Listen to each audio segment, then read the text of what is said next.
Hey everyone, welcome to this channel Nuts and Bolts. What is the topic of this channel? Any significance to it? Yes. This channel primary goals are to educate, inform and to reduce dependency on others. I am Dikshit. I work for one of the largest automakers in the world.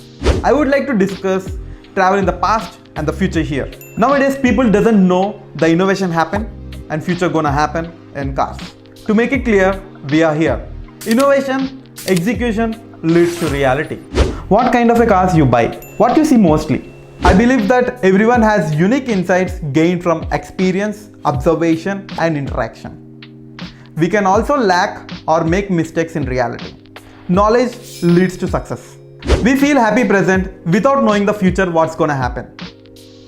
So when problem arrives, we'll be stuck or will be dependent. To minimize the dependency, we are here to teach you the pre-measures and post-measures in cars. So I hope this channel makes some value and produce more content. So please like, share and subscribe.